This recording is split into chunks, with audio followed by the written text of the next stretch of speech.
Hey, welcome to the Micheaux Mission. 2 men, 1 podcast. Every black film ever made. My name is Len, a.k.a. the Bat Tribble. And as always, I'm joined by my partner. Hey, this is Vincent Williams. Tonight, missionaries, we have a very special treat for you because we are not going to be reviewing one film. We are going to be reviewing 2 films this evening. We are going to be reviewing from 1996, Don't Be a Menace to South Central While Drinking Your Juice in the Hood. And then we're going to jump to 2002 and review Undercover Brother. And we're not just reviewing both of these films. We're actually going to play a little with our format and talk about them in totality, pulling them apart and seeing what these movies have to say about the black experience, as well as how they use black humor. And who better to be our very special guest in this summer of comics here on the Micheaux Mission to talk about humor than none other than one of Vincent's very favorite humorists and essayists Absolutely. out there right Big now. fan. That's right. It's a very smart brother right here. We welcome onto the show Damon Young. How you doing, Damon? I'm great. I'm doing great right now. Thanks for having me. This is awesome. Yeah. We really appreciate you. Damon is Absolutely. here to not only talk about his work, his career, but he's also here to talk about his new book, That's How They Get You. Yeah. An unruly anthology of Black American humor. A very interesting book. I actually started reading it a few days ago and got stuck on a story. Oh, what was the story? I think it's like they cry at the Waffle House. I believe it. No one cries at Waffle House. No one cries at the Waffle House by Aunjanue Crawley. Aunjanue Crawley. A really interesting story about, one man's relationship with romantic comedies, as well as trying to find romance in his life and in Philly, where we are. So it was actually like, going through a road map through Philly. And I was like, oh man, you couldn't find love at the at 40th and Market. Like, what's going on, man? I felt bad. I felt sorry for the brother. Sure. But it's a great book, and we are very excited to have you here on the Micheaux Mission, Damon. Yeah. Just really quickly, the book is an anthology, 24 contributors, all new stuff except for one essay, but new stuff from people like K.S.A. Lehman, Hanifa Dorikheep, Deisha Filio, Roy Wood Jr.'s in it, Wyatt Sinak's in it, Angela Nissel. I mean, we have a really just amazing roster, 24 generous geniuses who trusted me to be vulnerable, trusted me, with their work, with their humor. I don't think, we necessarily think of humor as like a vulnerable act. Like, we don't associate humor and vulnerability on the same plane, but it takes a lot to try to be funny. And someone asks you, hey, I'm going to put this book out of a bunch of niggas being funny, right? And I want you to contribute, right? And so, Sean, like someone like Sean, he didn't write like a laugh out loud piece. He wrote a piece that was more thoughtful, meditation on dating and his love life as a queer Black man, right? And so, I put that call out. People gave me what they gave me, and I'm really appreciative of that, and also just a response. That it's been out for about a month and a half now, and response has been all love, been on tour, talking to people about it. Also had an opportunity to do events with some of the people in the book, so that's been great too. So yeah, it's just been a really, really fun summer. Busy, tiring, hot, chaotic, messy. You know what I mean? Sticky. I went to Essence Fest last week. I'm still recovering, but Sure. but also fun. Well, certainly, as Lynn mentioned, I've been a fan of your writing since the Very Smart Brothers and your essay writing, and certainly you were an editor on this. Anything coming down the pike? from your pen? Yeah. So in this book, I also do have a couple original pieces, and I'm like sprinkled out in other places in there. But my next thing is a is my first fiction. Oh, okay. Um, yeah, and it's a satirical take on the performance of race, on racism, on sex, on anti-racism, on the publishing industry. Mm. It's called Snowdrop. Um, that's next up. I'm very excited and also terrified about this. Because About stepping into the fiction space. yeah, I've never written fiction, so I'm having a lot of fun. It's definitely the most transgressive and the most vulgar, and I think the funniest thing that I've Mm. written before. Mm. But also because it's so vulgar, right? It's so transgressive that I'm like, I'm waiting. The feedback I've gotten so far has been great, but it's also like, oh shit, I'm actually going to say this and put this in a book Right. Mm-hmm. over there. Mm-hmm. And again, with my work with VSB, with all my books, I don't shy away from Not at Not all. at all. language and with subject matter and the way and the construction and all that stuff. But this is taking all that, like all that before was like the G League, and it not in terms of like value, but just in terms of how far I'm going with Okay. language and with you know language and with I guess vulgarity, right? Ooh. And this new thing is like, oh shit, now we're in the major leagues. Did I hear you say that this is has a commentary on the performance of race? Yes. Mhm. What do you mean by the performance of race? Well, I think and I think we'll get into this today when we talk about these movies. It's like I think we're all aware, right, of not just race, but how people are raced. And Mm-hmm. what I mean is like, there are certain expectations, right? And not even and yeah, we all are aware of stereotypes. We all are aware of how certain things can be damaging, can be hurtful, Yeah. can be harmful. Particularly when they're used to subjugate, they're used to harm, they're used to commit violence. But we also, I think, are very cognizant of, okay, this is what it means to be a black man, Mm-hmm. right? These are the behaviors that Mm-hmm. are associated with this, right? Good or bad, right? And these things are socialized, and and very often, even we might be more conscientious where we're trying to subvert or we're trying to like, I guess, push back against Yeah. the expectation. That shit is atmospheric, Mm-hmm. and sometimes you just can't help but but do a thing that, again, that's like a performance of race. I think we understand performance of gender. I Mm-hmm. think, Right. and Right. Right. talk about that more frequently, particularly men, and certain activities or certain ways of existing. Mm-hmm. um Men feel like, oh, I'm a man, I'm supposed to do this, I'm a man, I'm supposed to do that, I'm Yeah. supposed to feel this way, I'm supposed to feel that way, whatever. And race follows the same script, right? And so this book is a commentary on the performance of race, and how race compels people, not just black people, but people of other races, to perform, and how it affects how we're treated, how it affects how we think about ourselves, how it affects what we consider to be, aspirational, what we consider to be aspirational personality traits and activities that we, even as we maybe recognize in parts of in our guts and in our brains that a shit is harmful. Mm-hmm. There's still certain things that I was like, you know what? I know I've done all the reading. I know how fucked up this is, but I kind of still It's in Right. I you kind now. of I'm about to feel say it's like, comfortable. ah, you Yeah. know.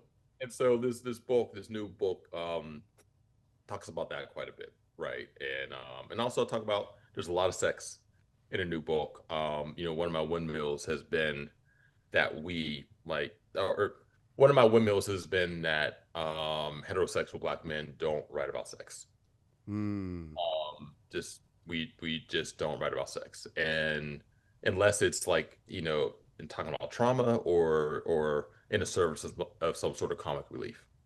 And Mm. so I wanted to also write about that. And of course, it could be a bit of a Trojan horse where, the sex is a way to introduce these concepts of performance and articulate, these different performances and how, it impacts how we feel about ourselves and how other people feel about us. Okay, heady stuff. Heady stuff. Yeah, Looking sure. forward to that. That's funny. Yeah, heady stuff. All right. Well, we'll get into that. Thank you. Yes. And you're right. That definitely plays a part in the films that we were going to be reviewing today. So I'll be interested in your take. Don't Be a Menace to South Central While Drinking Your Juice in the Hood is a 1996 American hood comedy directed by Paris Barkley in his featured directorial debut, written and starring Shawn Wayans and Marlon Wayans, along with contributions from the families Wayans and Keenan Ivory and Kim Wayans. Sure. The film is It's also a nephew. Did you see they snuck a nephew in there? Oh, well, I'm sure they did. Yeah, go ahead. I'm sure, and I'm sure Mom did the craft services. Yeah. Don't Be a Menace spoofs several 1990s hood films, notably Menace to Society, South Central, Juice, and Boys in the Hood, and features cameos by actors from all of those films, often parodying their original films. This is the second film of the Wayans to parody black film culture and African American society after I'm Gonna Get You Sucker by Keenan Ivory Wayans. 2002's Undercover Brother is a satirical spy action comedy blaxploitation film directed by Malcolm D. Lee, starring Eddie Griffin, with a screenplay by John Ridley. And it's based on the internet animated series that was also created by Ridley that spoofs black exploitation films of the 70s, as well as a number of other films, most notably the James Bond franchise. This film also stars Chris Kattan, Denise Richards, Aunjanue Ellis, Dave Chappelle, Chi McBride, and Neil Patrick Harris, and one Billy D. Williams. In Undercover Brother, which, along with Don't Be a Menace, is up for review on our stop tonight on the Micheaux Mission, as we sit here with the editor and one of the authors in the new anthology series, That's How They Get You, an unruly anthology of Black American humor, Damon Young, here on the Micheaux Mission. Damon, let's start with your thoughts on Don't Be a Menace and Undercover Brother. Okay, thoughts. So when doing some of the research for this, I assumed that Don't Be a Menace was directed by one of the Wayans. Did not realize that it was not. That actually was a surprise to me. Because it has the same feel of like scary movie. And I do not think that Don't Be a Menace is a good movie. Okay. Okay. I feel like it's an entertaining movie, but it's like a collection of spoof-centric scenes that are all combined into a movie. Like there's not an arc, right? Not really. None of the traditional structure of what makes a movie exists in this. It's just a collection of almost like skits, right? That just exists one after another. And it is funny because, this is the second, Wayne's brother, parody like this. After I'm Gonna Get You Sucker. First, I'm Gonna Get You Sucker for me, is a much superior movie. Okay. The performances are a bit better. It actually, the scenes, although they're also, all spoof, all parody, they still fit. There's Yeah. still like there's an actual story. There's an actual thing happening. There's an actual Yes. climax, right? Mm-hmm. And with Don't Be a Menace, it's just jokes. Right. It's just nonstop jokes. And it's one of those movies where I actually mentioned it as an example. So I teach humor writing workshops. I've done it, I did it when I was teaching at Vona, which is like a retreat for writers of color. And also I had it like a residency at the University of Pittsburgh. And one of the things I did in my residency, I taught like a humor writing workshop. And one of the lessons was about the difference between satire and parody. Mm-hmm. And satire doesn't even have to be funny. Satire, is a commentary, is a commentary on something, right? Mm-hmm. And sometimes it's told in a comedic way, sometimes it isn't. Whereas parody, everything is in service of a joke. Like every single line, every single scene, every single shot is in service of the next joke or a joke that's actually happening. And you can do that. Like I feel like Undercover Brother does that, and I think that again, I'm gonna get you, sucker. I'm gonna get you, sucker does it, right? Yes. But it Yes. also has an arc and a story, and it's an actual movie. Whereas Don't Be a Menace, again, I put it in the same vein as Scary Movie, where it's just like, okay, this is entertaining, Sure. but this is just these are just skits that are just Mhm. stitched together. And once you have like 15 of these skits, now you have enough for a movie. Right. Exactly. Right. I Exactly. agree. And I think it's interesting that you pointed out this being directed by Paris Barkley, because I don't know about for you, but this was my first time seeing the film. So I always went into it with the assumption first of all, it's a Wayans movie, so I know there's going to be other Wayans. Sure. Right? Sure. But I went into it assuming that this was going to be directed by one of the Wayans as well. Right. Probably Keenan. Right. Especially this early on In their You career, assume it'd be right? Keenan, Because right. this was, not only was this their second big parody film, this was the film that really put Sean and Marlon Exactly. out there into the movies. Yeah. I'm Gonna Get You, Sucker.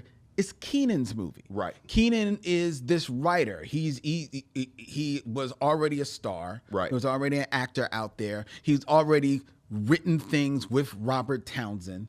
He's developed a voice. He knows story structure, right? He knows that if I'm going to, what he's spoofing still has to be baked around a story, right?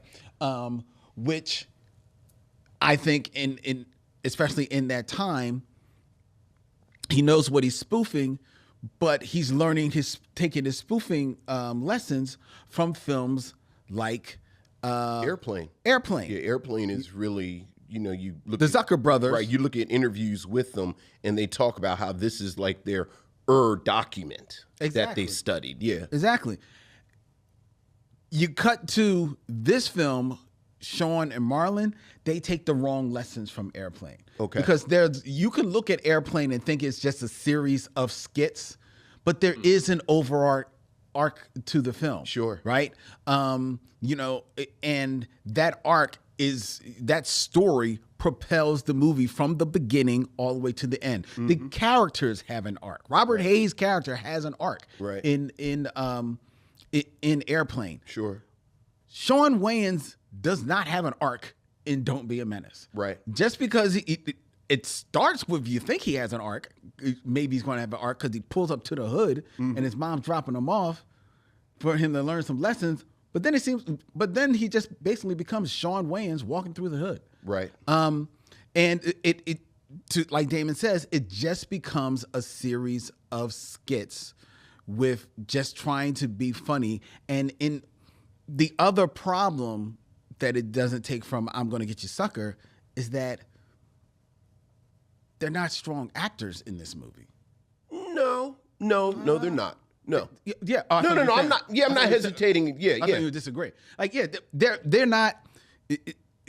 I mean, I'm pausing because I didn't even really think of them as actors. Well, Yeah, well, so that's go the ahead. other problem. Yeah. That's the other problem. They're not actors. They're, there's a couple of comedians, and there's a couple of, okay.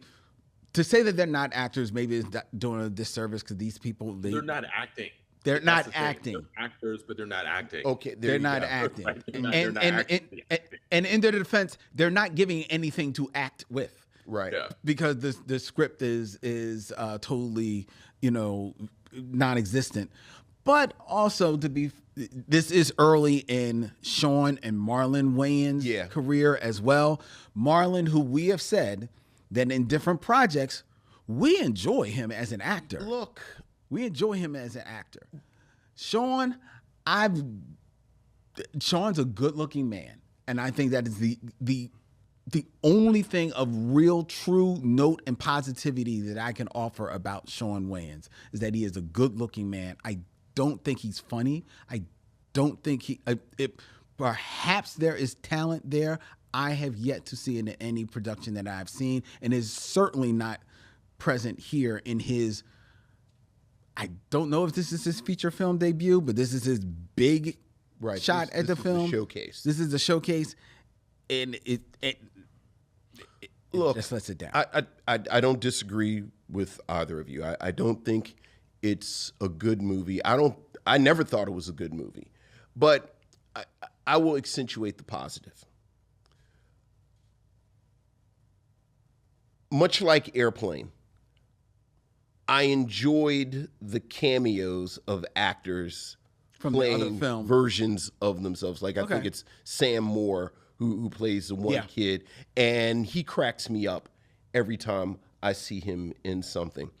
I think much like I'm Gonna Get You Sucker, which I do think is a superior film, but it is also a film that I think has ups and downs. Fair. I think the thing about this film is that the jokes come so fast that just by pure volume, you're going to find something that makes you laugh. Chris Spencer's My Milk of Magnesia and has cracked me up since the first time I saw it. I love the kid in the wheelchair in the hammer. Look, I think it's silly. And I don't think silly is necessarily bad. I think one thing about a lot of the Wayans projects is that they are unapologetically silly. Mm-hmm. Like, this is going to be silly. And if you want to come at it silly, then fine. Much like you, I think Sean has never seemed that comfortable in front of the camera to me as Damon or Marlon. In my mind, Sean has always been more of the speed of Keenan. Like, I never thought Keenan seemed that comfortable in front of the camera, which is why I think he spent the majority of his career directing. Okay. But I do think because they are grouped together, Sean and Marlon are a duo. Mm-hmm. I started noticing Marlon in this movie. Like, his energy, his sort of commitment to the bits.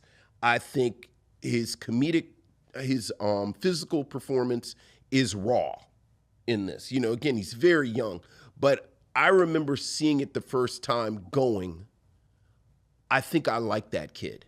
Okay. And then, as we've talked about, as the years went on, Marlon, in my mind, I always think Marlon is the most talented overall of them all. But I kind of see it from here. But, it's kind of fascinating how the Wayans brothers, Sean and Marlon Wayans, they have like this kind of, these two sets of films where they have the spoof films. Yeah. And then they have, like Damon, next week we're going to talk about Little Man. And, they have like the high concept films. Okay. And, they're not what I would call great films, but I also think you kind of meet them where they are. They serve their purpose. I don't know how much I'm defending them against you two, but, it was an hour and a half. It went off, and I said, well, there you go. I appreciate what you're saying too, and also that distinction between Damon and Marlon being better on camera, and Sean and Keenan not being as comfortable. I think also, your point about Sean, in terms of him being like very traditionally handsome, Mm-hmm. very muscular. Same with Keenan. Same. We talked So about that. Keenan fell into. that might be a part of it too, where they're built and they look more like action stars, more like leading men. Mm-hmm.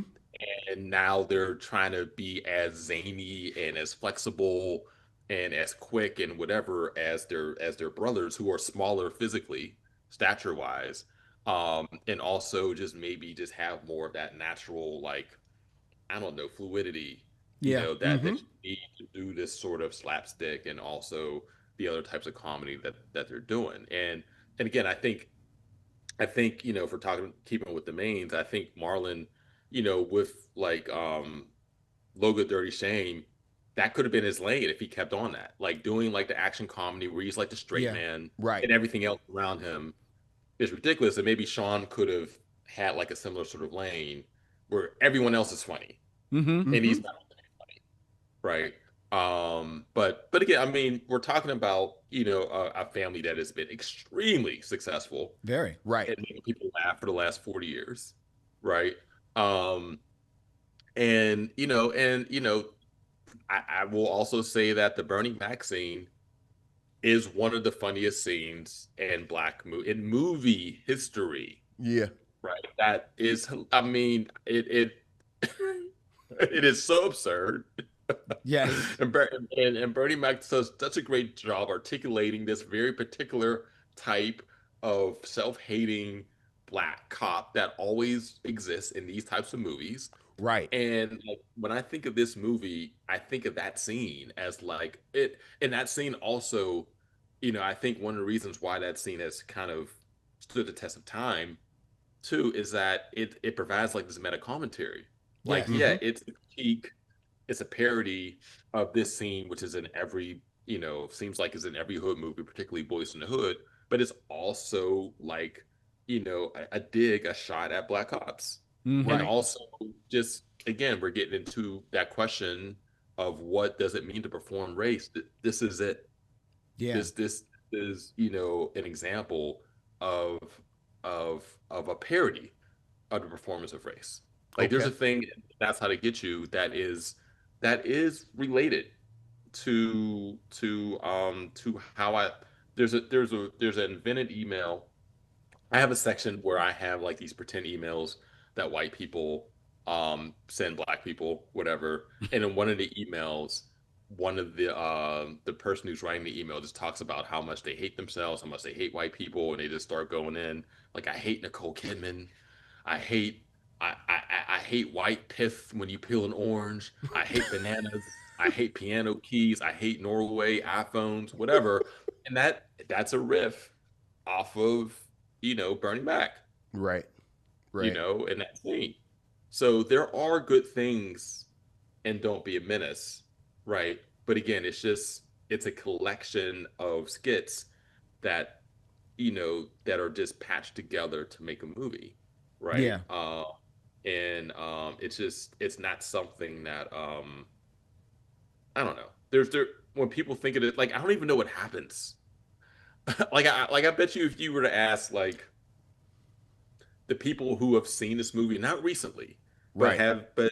have seen this movie before, you ask them what happens, Right. What is the actual plot of Yeah. the film? what Yeah. actually happens in the movie. Yeah. Yeah. So how do you fold in Undercover Brother into this conversation? So I think Undercover Brother is the most underrated black movie of the 21st century. Oh, okay. Because I don't think that it's considered up there with like the great comedies or the great black movies. Mm-hmm. But again, I think that you have a movie with this absurd plot, Mm-hmm. and it's a parody of spy movies, of James Bond, of black exploitation, right? And it manages to pull them all off, right, in a way that felt like, oh, this is working. And I Mm. think one of the things that, I forgot which one of you made this point, about the acting and Don't Be a Menace, where no one's acting in this movie. People are acting and I'm gonna get you sucker. Like they're acting, right? And people are acting. Aunjanue Ellis is acting. Yes, she is. Right? Kay McBride is acting. Eddie Griffin is acting. Yes. He's not just being absurd, not just being ridiculous. Dave Chappelle is acting in this movie, right? And it's just a movie that I feel needs to get more love and seems to get forgotten about when these conversations happen about like great Black movies. You know, as I was watching this another movie. You had never seen it before? Never seen it before. Yeah. First time seeing this film. It's easy to fall through the cracks. To Damon's point. Yeah. To Damon's point. For exactly that reason. It's not a movie that people like cape up for. It's not a movie that there was a sequel starring the star. We'll you know, put a pin in that. It's not a movie that, for one reason or another, Eddie Griffin returned to. I don't know why. Yeah. But I turned it on, and I actually turned it on with expecting it to be good. Okay. Expecting it to kind of like, I bet this is a movie that like people sleep on. I mean, John Ridley wrote the script. John Ridley, and Malcolm D. Lee directed it. So I'm like, you're like, pedigree. Yeah. That's exactly what I said. Absolutely. When I saw that Malcolm D. Lee and John Ridley, I said, this has to be something, right?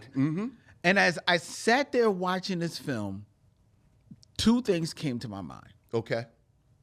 One, this movie is fucking amazing. Okay. All right. It is fucking hilarious. Okay. I loved this movie.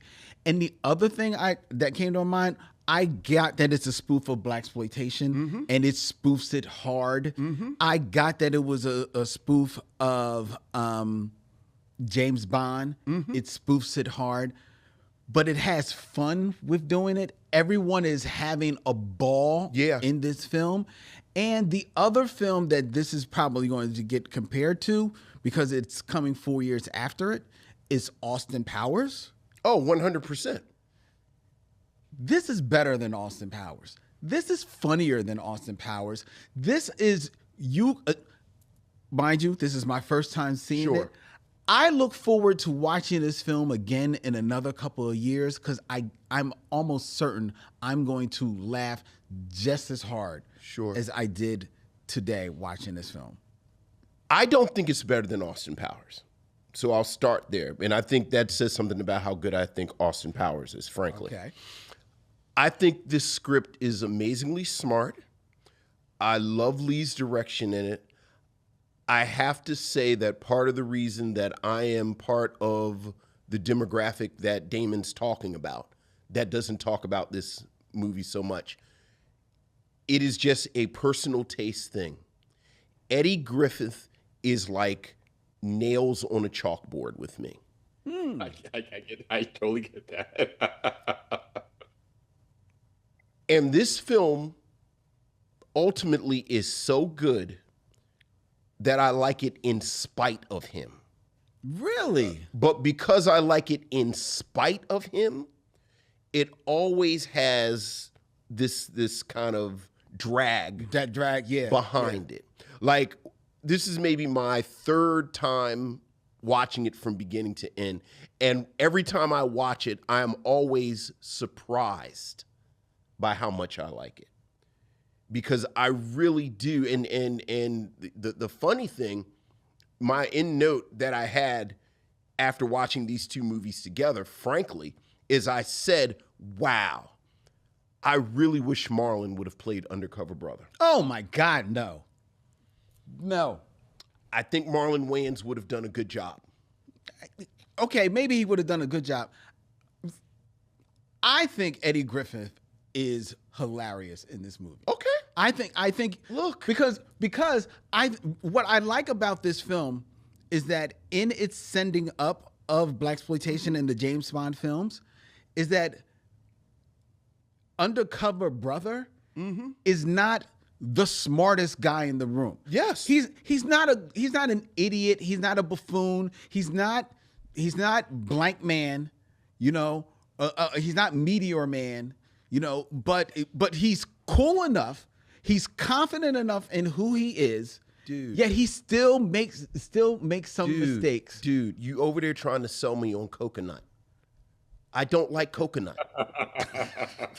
like y'all, you can sit and you can expound on the wonderful aspects and the wonderful. I don't like coconut. That's funny. And Eddie Griffin, it's his voice.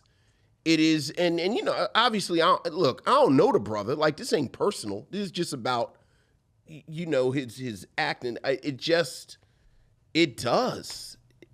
So I can't argue with either of y'all about whether or not I think this film is as good as y'all think it is. But and I tried to find it. I swear there was a moment when the film was out that I feel like Malcolm D. Lee went on a bit of a publicity run and basically tried to assuage people's fears about Eddie Griffin, where he basically said, I know Eddie Griffin is in it. I know you think he does this type of comedy, but it's not that kind of comedy. And I spent 45 minutes trying to track down him when he did it. But I swear I remember this moment when the film was out. I don't remember anything like that. I could be making it up. I could have been hallucinating. I was drunk. I don't know. I mean, it could. I mean, that sounds like it could be true, right? It sounds like it could be true. That he could be drunk? Yes, that is true. that part also. Right. And I'm not the biggest Eddie Griffin fan, right? I think he works in this movie. But even as you were saying that, I was thinking of, okay, well, if we were to replace Eddie Griffin with someone else, I can't see Shawn Wayans or Marlon Wayans. I can't see Marlon Wayans, but if you were to replace him, who would it be? And who's like age appropriate? Because I think he needs to be a little older. He needs to be like in that like mid 30, like early 30, mid 30 range. So he can't be young. He can't be too old to do this. He has to be someone who's kind of lived a life, but still has space in his life to, you know, for this new thing that he's doing. So and he has to be someone who can become undercover brother. Yes. Because at that time, you could maybe make the argument that, and maybe he's a little older, but in my mind, you could maybe make the argument to pull someone like Martin Lawrence into that. Yeah. But Martin Lawrence brings Martin Lawrence in every role. Look, I'm going to keep with the theme. I think Tommy Davidson could have pulled it off. I think pre-Oscar Jamie Foxx could have pulled it off before he became an actor. Jamie Foxx, I like. I think Jamie Foxx. I think another thing that we might be missing or discounting, I don't know how big Eddie Griffin is, right? But he feels like someone who could handle himself and be like the fighting scenes or whatever. It didn't take that much of a disbelief. Yeah. Okay. Right? Yeah. Whereas I think with Tommy Davidson, I'd be like, nah. He's and just I think too with smart. Martin, even when I watch like Bad Boys, I'm like, come on, man. Yeah, I think Chris Kattan beats Tommy Davidson's ass. Yeah. And so I think Jamie Foxx is perfect. I think Jamie Foxx is someone who has all of that. You know, could be zany, could be silly, but also is like, oh shit, I'm undercover brother now. I have to. This is a silly, satirical movie, but this is kind of serious. I'm acting right now. And you talked about, Damon, about how silly, ridiculous the plot is, and sure, it's ridiculous.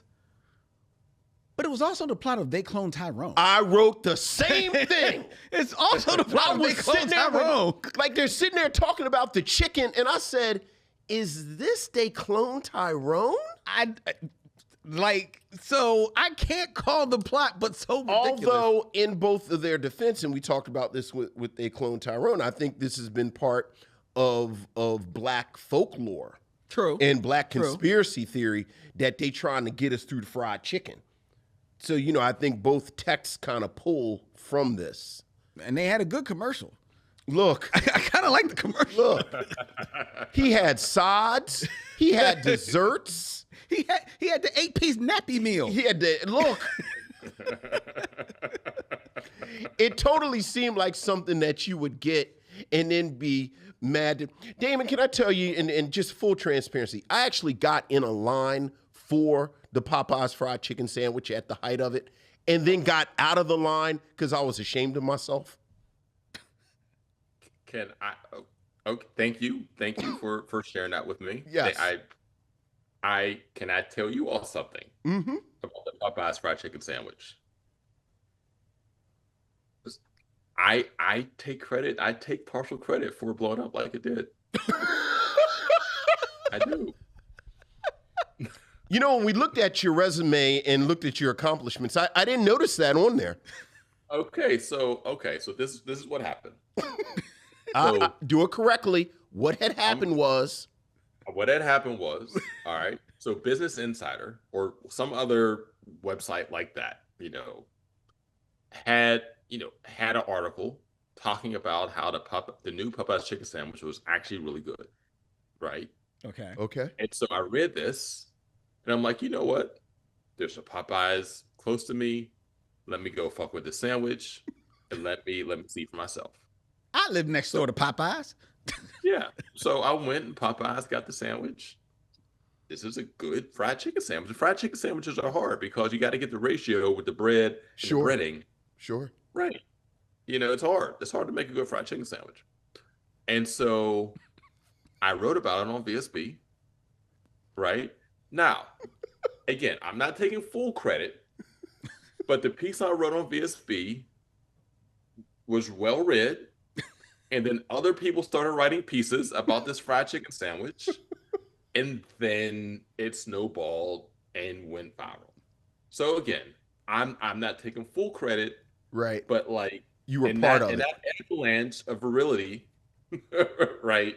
I contributed some pretty significantly sized snow boulders to that. So you were the snowdrop that started. Boom. I see what you did there. I see what you did there. That's right. Always on message. Yo, like there's two things as a blogging person that I will take somewhat credit for. It's that, and then it's also people referencing, talking about how when you mix together macaroni and cheese with a wooden mixing spoon, it sounds like sex. I was the first person in recorded history to say that. I might not have been the first person to say it out loud. I might not have been the first person to make that recognition, but I was the first person to write that down and publish it. There you go. And now it's like songs and shit. Yeah. So I'm just saying, Black History.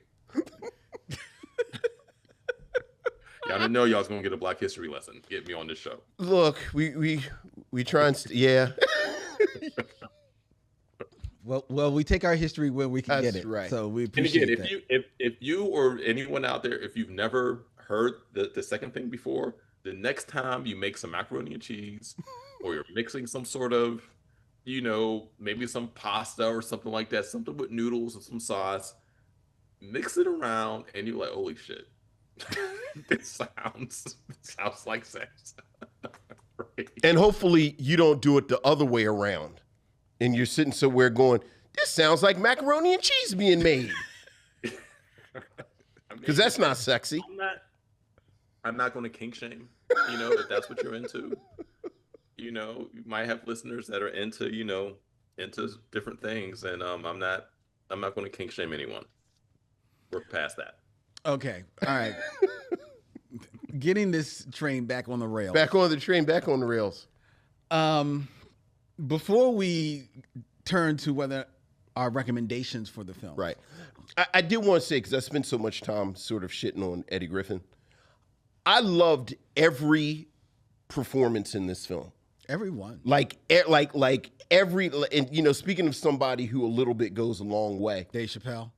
Oh no, I love Dave Chappelle in this. Oh. And I've liked Dave Chappelle in movies. I thought Chris Kattan. Let me tell you. Like Chris Kattan work, and again, I don't like a little Chris Kattan goes a long way with me usually. When Chris Kattan started dancing to Mary J. Blige, I was like, all right, Chris, I see you, man. I see what you're doing here. You know, the funny thing is I read an interview with Malcolm D. Lee, and they asked him, how many takes did you have to do with Billy D. Williams? Like did he break when Chris Kattan was dancing? And Malcolm D. Lee, and you know I love black people because it's Billy D. Williams, and you guys speak respectfully about Billy D. Williams, and he was like very serious. He's like, no, he didn't break because basically he's a professional. So he sat there and it was like just this absurd exchange where this reporter, who I presume was white, is like, but Billy D. Williams, Lando Calrissian, was he laughing when Chris Kattan was dancing? Malcolm D. Lee's like, no, he wasn't. He wasn't laughing at all. We only had to film it once because he's a professional.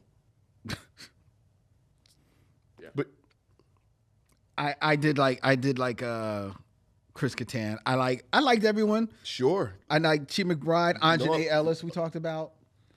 I mean, Aunjanue Ellis. Yeah. I mean, Yeah. It's a shame that it took her so long to kind of become a thing. yeah, Because I felt like she could have, after this, because that was my first time seeing her, hearing of her when I saw this movie. Mm-hmm. And she could have, she could have been in action comedies, romantic comedies. Like she could have had that lane, Yeah. but yeah. racism. It actually dawned on me when Denise Richards shows up in the movie that Denise Richards is actually more prominent on a lot of the posters. Oh yeah. than Oh Aunjanue yeah. Ellis. Absolutely. Yeah. And I'm like, Yeah, and now absolutely. admittedly, Denise Richards is a name, Right. She at was that a bigger moment. star at the moment. But still, I'm Yeah. like, yo, I mean, it still is decidedly a black film. Aunjanue Ellis is decidedly the female lead in this movie. yes, she is. So I was like, ugh. But yeah, Aunjanue Ellis is great in this. Neil Patrick Harris, funny in this. Eddie Griffith is amazing in this movie. Look. I mean, he was getting like, yo, man. I mean, hey, he made Jim Kelly seem cool. Look, I defer to the compliments. This is a me thing. This is not an objective thing at all. I understand that. This is your me thing Right. with this film. Right. All right. We're With allowed that, to have me. No, I'm just saying we're allowed to have me things. That's right. yeah, we are. See? I had my me thing about Sinners. The flashback. There you go. Yeah, that was my me thing. I don't like flashbacks. There you go. I'm loaded with me things. You're that's what they say about you actually. Was Denise Richards the most famous person in this movie when the movie was released? It's a good question. She probably was. She probably is. She probably no, was. let's put it this way. Yeah, she probably was. Like Eddie Griffith probably had a little. Because Neil Patrick Harris hadn't really started He his hadn't second popped act yet. He hadn't popped yet. Yeah. He hadn't Yeah, popped. This is actually when I realized he was funny. Yeah. See, but Denise Richards was probably the most famous person. Now, like black people knew Denise Richards. I don't think like she like really resonated with us. Oh, I but, like think Damon meant like just famous. but as generally. famous in general, yeah, she certainly. probably is the most famous person Yeah. in this movie. So that's interesting. Which that's weird. Well, she's a Bond girl. Like when also. you think, was she a Bond girl? Yeah. What she was? Yeah, I'm know pretty sure that. she was in one of the. I'll verify it now. since Right. I I'm thought she was looking in at- like the sexy, almost incredulously. Cinemax movies. And then, of course, she was in Starship Troopers. Yeah, she was in The World Is Not Enough. Yeah, as a matter of fact, she is one of the most critiqued Bond girls because she was in The World Is Not Enough. Her character was Christmas Jones. Was that supposed to be a black character? No, It's a pretty black ass name. no, She dropped out. no. However, Dr. Christmas Jones in The World Is Not Enough, which was a Pierce Brosnan James Bond, Which is why I didn't see it. was an American nuclear physicist. Okay, stop. You could have just stopped at American, right? We were after American. It's like, come on, to get more ridiculous. So, yeah. Okay. All right. Fair enough. Fair enough. There you have it. There you have it. We're getting late on time. Let's go. Let's start with "Don't Be a Menace." Mm-hmm. Damon, with all that we have said of this film, we do recognize that this is a film that a lot of people enjoy. A lot of people return to. It is a film that is oft quoted, especially for its time. Would you, Damon Young, recommend that people see "Don't Be a Menace" to South Central while drinking your juice in the hood? Yes, I would. Not because it's a good movie. It has good parts, it has good elements, but it's also it's one of those movies where it's not a great movie, but it is an essential Black movie. Mm-hmm. It is. What makes it an essential Black movie?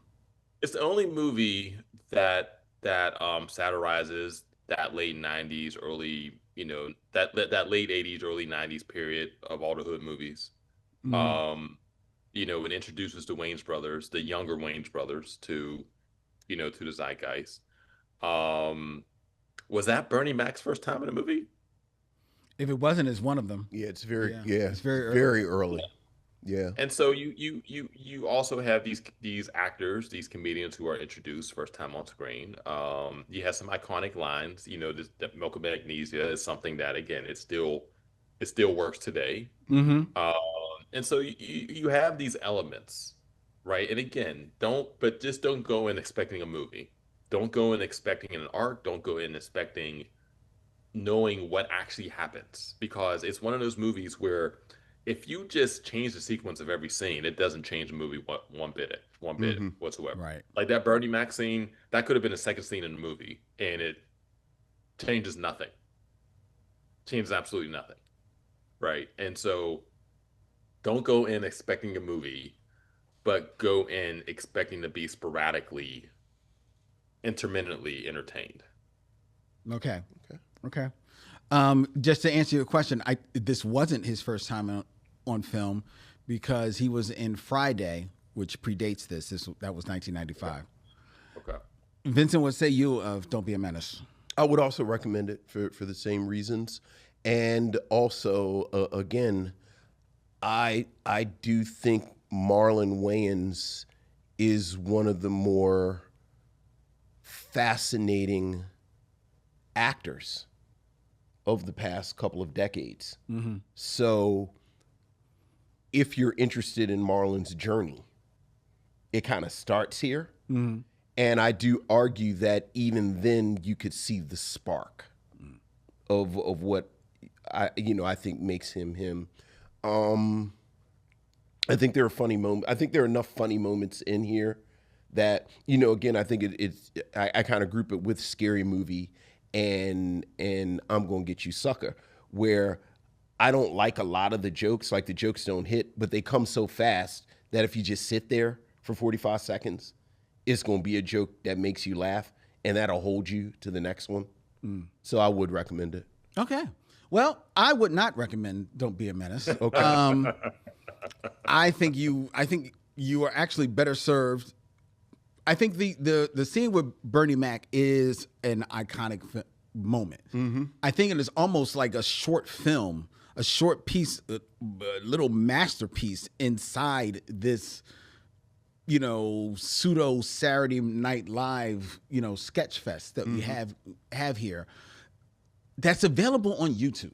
Sure. That you can watch, fully get the context of it, fully get the humor of it. And honestly, the humor of it is there, but it's also a commentary on the greatness of Bernie Mac as a performer in that scene. I think you can watch that.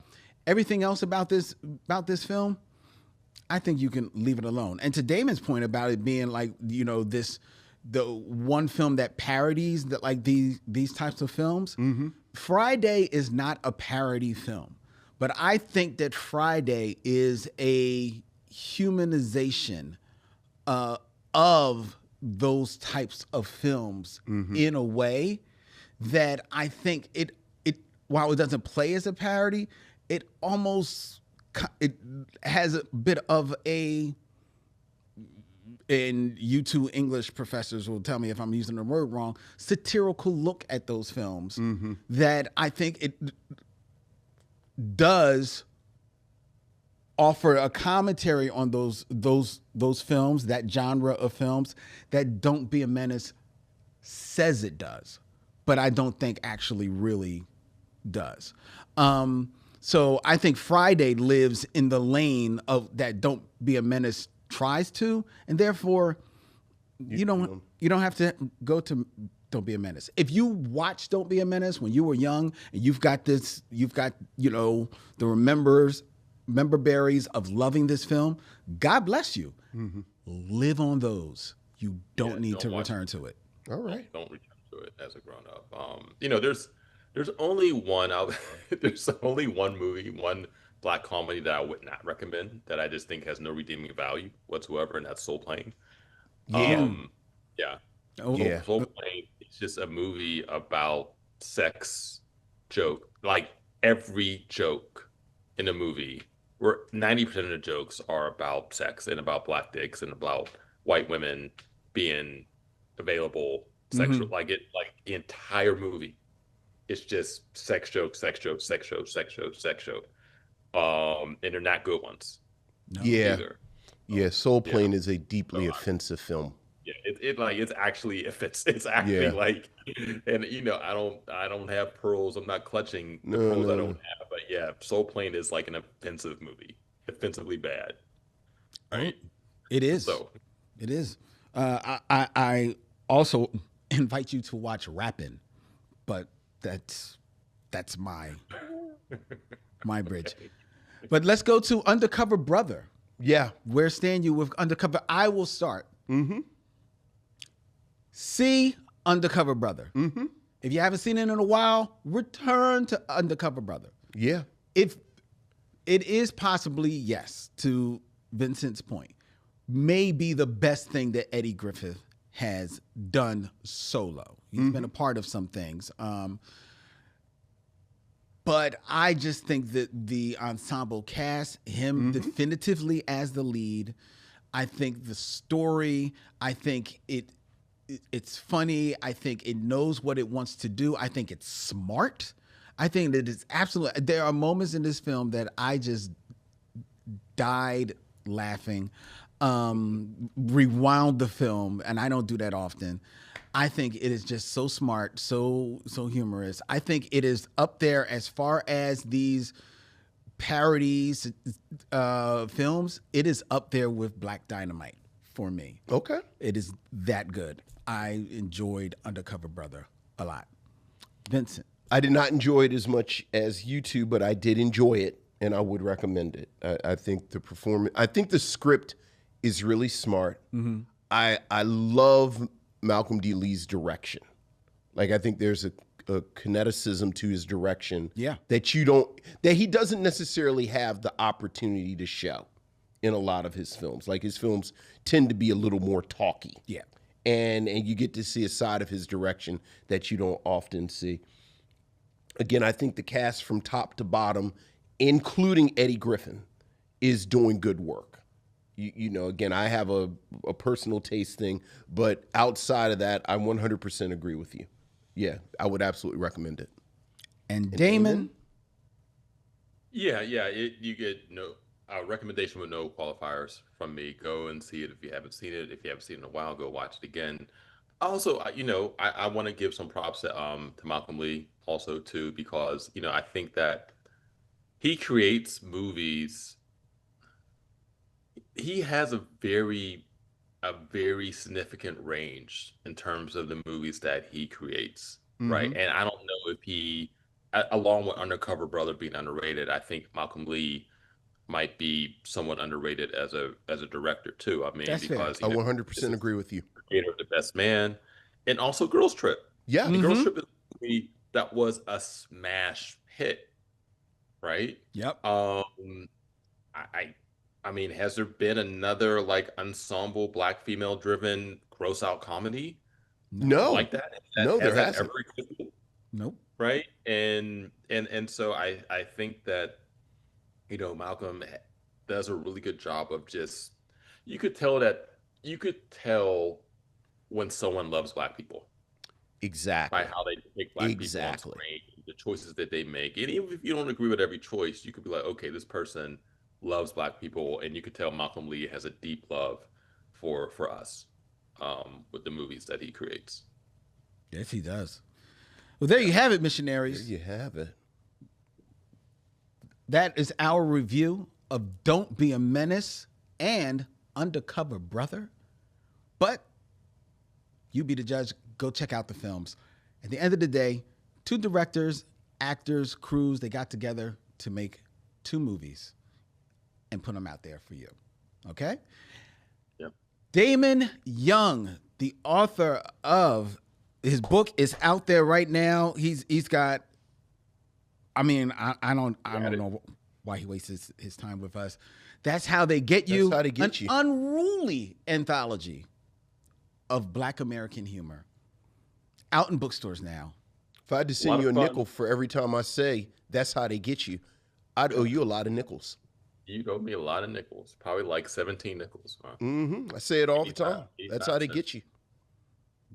He's going to email you his address. Right. I'll just send some nickels.